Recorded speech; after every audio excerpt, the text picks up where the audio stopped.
First of all, make absolutely sure that you want to live in the Dominican Republic, because it's really hard to get a visa. Hello, hola, it's Yonny and Kayla. Hola, hello from the DR of Buffalo. Mariano and I got married on November 12th, 2020, and we started the marriage process, about a month before, and we did not get any of our documents back. So keep that in mind. You probably will not ever see your documents ever again. 3 months before I moved to the Dominican Republic, Mariano and I were talking, and we were talking about getting married, and we were very serious. When we were dating, we had marriage in mind. That was our angle. So I started getting my documents ready.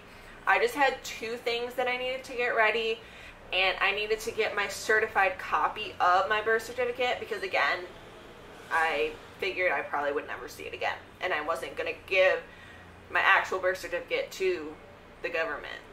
So I got a certified copy, and after I got the official copies of both of my documents, then I had to get them apostilled. So I had to send them into the state, New York State, and they apostilled them and sent them back.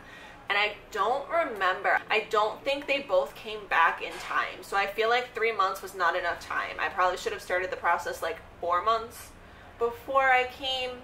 About 4 months would have been plenty time, but the documents ended up coming in after I had already moved, and the plan was that my parents were going to come for the wedding, and they were going to come for Christmas, and they were going to bring the documents with them, but because of COVID, they couldn't do that. So then my mom actually ended up overnighting the documents to us like a week before we got married. But after both my documents came, I feel like they came a couple days before. We were supposed to get married November 7th, but that didn't happen. The documents came a couple days before that, like 1 or 2 days before that, but then they had to get translated into Spanish. So the man who translated our documents, he was one of the parents at the school that I work for, so he did those for me, and he did them pretty fast. He did them in like 2 days. The next thing Mariano and I needed to get married were letters of singleness, which our lawyer did for us. She is a woman who works at the school. She's a Christian. She's a teacher at the school, and she's also a lawyer. So she ended up writing our letters for us. We just had to sign them. She did all of that, made it all official. We also needed 2 witnesses. So Wendy was my witness, and then Mariano's friend Christopher was his witness. We just had to copy their identification. We needed to copy Wendy's passport and the cedula. Oh, Christopher. Yes, and then that was it. And then they went with us. They were there with us in the judge's office. Christopher took a lot of good pictures for us. Oh, yeah. Like, look at those ones. I'll put some up. Yeah. And that creepy guy, do you remember that creepy guy who was staring at us? Put that one, yeah. Then Mariano needed to get his birth certificate. Another thing that we needed to get married was Mariano's birth certificate, which I didn't even know that birth certificates expire. Birth certificates in the Dominican expire, so you had to go get yours from La Romana, but you got it. Yes, I did get it. And then we never saw it again. Yep. because again, you will never, they keep it. They stay with it. You'll never see your documents ever again. So those were all of the documents and the paperwork and everything that we needed. But we also had our lawyer. She was totally worth it. Highly recommend getting a lawyer, because she wrote up the letter of singleness that we needed. She copied all of the documents that we needed. She took all of the documents to the Capitol. So once everything was translated, once everything was all signed, everything was copied and official, she had to take it to the Capitol, Santo Domingo, and do something there, and then come back.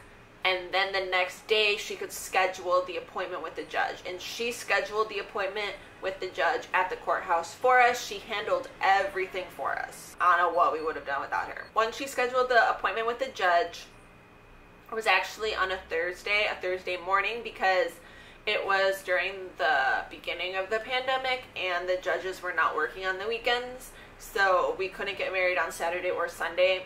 It had to be during the week.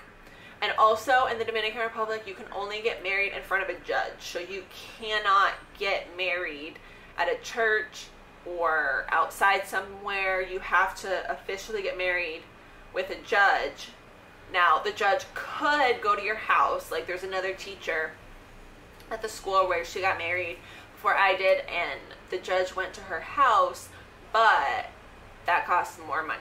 5,000 pesos more to have the judge come to us, so we just went to the office. Usually it's only 3,000 pesos at the office to get married. If two Dominicans were getting married, it would have been 3,000 pesos, but because a foreigner was marrying a Dominican, it was 10,000 pesos for us to get married, which we had to bring the money in cash to the courthouse, I guess it was, the government building, and we had to bring that money with us, but we brought 2,000 peso bills, and we didn't realize that they don't accept 2,000 peso bills. And I remember this moment where I was like, oh my gosh, what are we gonna do? Like, our appointment is now, we're paying, and they won't accept the cash.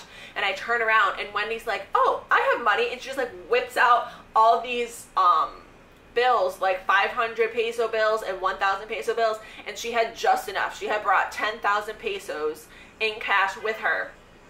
She was laughing so hard because, I don't know, I counted her money so fast, and I was like, oh my gosh, it's 10,000, and then I went and handed it to the worker, and yeah, it was perfect. She saved the day. She totally saved the day. So yeah, I think that's everything. That's everything that we needed. Highly recommend getting a lawyer. Also, pay everything in cash. Don't have 2,000 peso bills though. And also, make sure you want to live in the Dominican Republic, because it is pretty much impossible. Okay, it's not impossible. It's a very, very long and expensive process to get a visa for a Dominican, because we're married already. And there are several other teachers at the school that I work at where they got married to Dominican men, and it's been a couple of years now, and they still don't have their visa to visit the U.S. because for whatever reason, the U.S. does not easily give visas to Dominicans. And it would have been easier for us if we did the K1 visa, which is, I think that's the one where you're engaged, but we didn't want to live in the U.S. Like, for that visa, we would have had to go to the U.S. for a certain length of time. I would have had to stay in the U.S. during the process. Then Mariano would have had to come to the U.S. with me, and we don't want to live there right now. So that's why we got married here. But then I went to start his process because I want him to visit the U.S. with me. And I went to start the visa process, which I already know is expensive. But then before I can even do the visa process, I have to do a petition. And the petition, the application for the petition, I went on the website, and it's $585. And I was like, well, I guess we're not doing that right now, because I'm not paying $585 for a application for a petition, which could be denied, and then I lose $585. And that's just for the petition for the visa. Then if I get approved for the petition, then I can start the visa, which is like another $500 to $1,000. And it just takes a long, long time, and it's a very long process. So just make sure, if you are not from the Dominican and you're marrying someone who is a Dominican and you do get married here, make sure that this is where you want to live. Or just go to another country that's not the U.S., because the U.S. is just really difficult to get to for some reason. But yeah, my family definitely helped us out. I'm pretty sure my family, like my aunts, uncles, cousins, my parents, they all helped us with the cost of everything. The total cost of everything was 26,200 pesos, which is about 460 US dollars. So that's all. Until next time. I'm doing fine. Oh, wow. So ease your worried mind. Sit back and close your eyes. The mosquitoes have been coming. Yeah, yeah, this land is a paradise, and the people are so very nice. I've ever been in my